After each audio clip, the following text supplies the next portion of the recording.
Welcome back to Only Talk Sports. So we talk sports every single day, or at least we try to. I'm your host Jeffrey, and subscribe to the channel if you like sports content. Hit that notification bell so you never miss another video. We just passed 360 subs. Thank you guys from the bottom of my heart, and I hope I can continue to make great content you guys will enjoy in the future. Now, the Big Ten regular season finale is this weekend, and we have a big game with the Illinois Fighting Illini traveling on the road to the Purdue Boilermakers at Mackey Arena on their senior night. Who do I think is going to win this basketball game? Let's break it down. Now, Illinois, they've had an up and down season this year, but overlooking their whole entire season, they've actually played pretty well, and they've gone 20-10 and 11-8 in the Big Ten. And Brad Underwood, he's been the Illinois head coach for a few seasons now, and Illinois is a much better program now than they were before he became the head coach. And overall, even though they've had a lot of inconsistencies this year, especially due to the amount of new faces that are in the program, they haven't had a bad season overall. And they had some good wins in the non-conference, beating Texas and UCLA, but they also suffered some tough losses as well. And they've been up and down in Big Ten play, but they just got a big win over Michigan in double overtime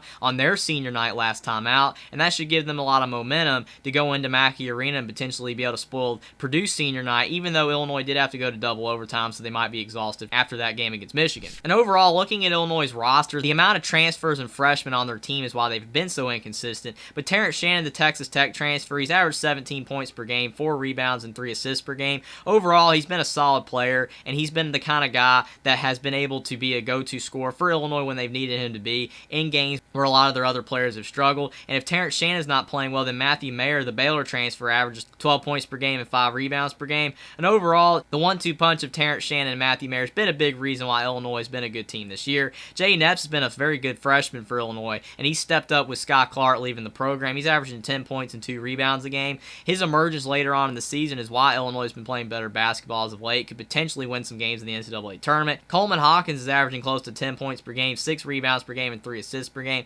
He's been a little bit disappointing for Illinois this year. A lot of people pegged him as a potential NBA draft pick because he has size and he was a really good three-point shooter for Illinois last season, but he has struggled this year. But when he's playing well, he has another valuable piece to Illinois' roster. Dane Dange is averaging 9.7 points per game and 5.7 rebounds per game. Dane Dange of the Baylor transfer has been solid this season, but he has struggled against some of the best bigs in the Big Ten like Zach Edey and Trace Jackson Davis. But when he's going up against some inferior bigs in the Big Ten, he has been pretty dominant. And off the bench for Illinois, RJ Melendez and Sincere Harris have been both solid players for the Fighting Illini. And overall, if Illinois could get more consistent production from every player on the roster, then they have top-end potential to be a great team. But when they're playing poorly, they do really struggle. And their numbers on offense and defense reflect that. They're scoring 74.7 points per game, and on defense, they're giving up 66.3 points per game. Those are pretty solid numbers, but they don't always perform at that level because Illinois has given up tons of points in some games this year, but they've also had lockdown defense at other times, and their offense has been up and down as well. So if Illinois can play really good on offense and really good on defense, then they could go into Mackey Arena and get the win. Now on the Purdue side, they're 25-5 and 14-5 in the Big Ten this season, and Matt Painter, he's one of the longest tenured head coaches in college basketball. He's been at Purdue for almost 2 decades, and he's a great coach, and overall he's done more with less with Purdue's roster throughout the years.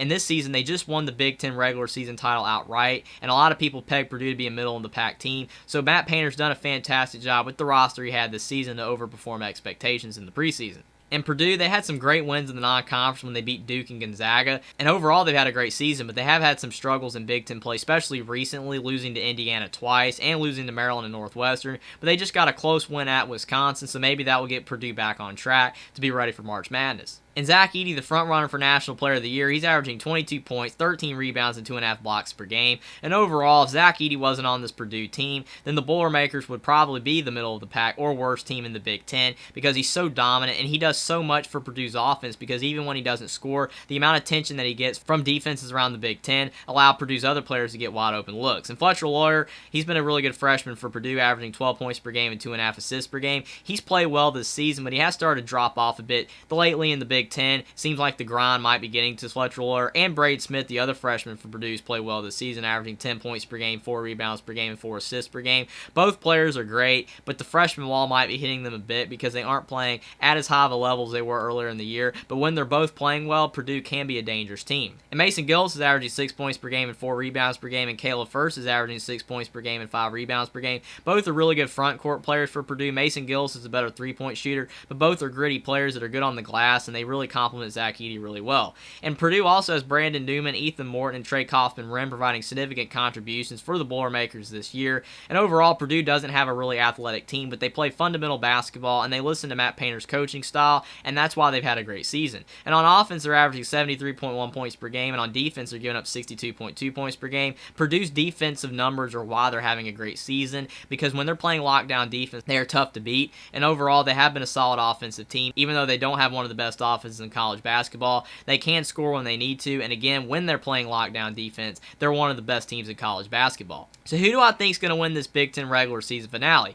I think that Illinois overall, they're a team that has a lot of talent, and they're more talented than Purdue, and if they play at the highest level of basketball that they have played at times this season, then they can go into Mackey Arena and spoil the Boilermakers senior night. But I think that Illinois, they might be tired as well after a double overtime game against Michigan, but Brad Underwood, he is one of the better coaches in the Big Ten, and I think he'll get his team ready to go for this game. He's going to have to get Terrence Shannon and Matthew Mayer some good looks in this game, and they're going to have to knock shots down, because with Zach Edey in the front court, Illinois is not going to be able to rely on Dane Danger to get a lot of points, so Illinois is going to have to make a lot of threes, and if they can do that, then they can go on the road and get the win at Purdue. But Purdue, again, with Zach Edey, he's going to dominate this game because Dane Danger is not going to be able to slow him down. Matt Painter's going to be able to get his guards a lot of open looks in this game off ball screens with Fletcher Lower, Braden Smith, and Mason Gillis, and if they all knock down a lot of shots in this game, then Purdue will have a great chance to win. It's at Mackey Arena, and the Purdue faithful is going to be really loud in this game, especially on senior night, and they're going to play really hard in this game overall. I think this is going to be a really close game that goes down to the wire, because I think Illinois' talent's really going to show up to play and give Purdue fits,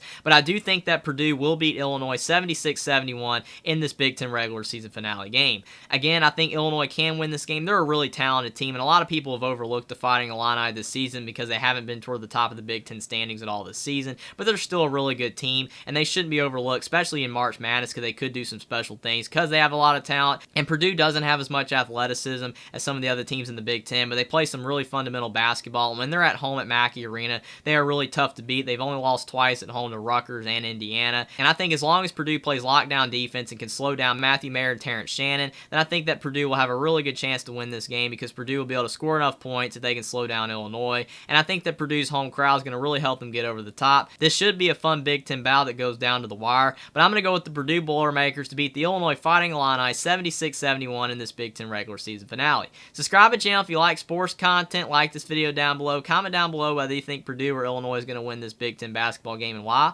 and I will see you next time.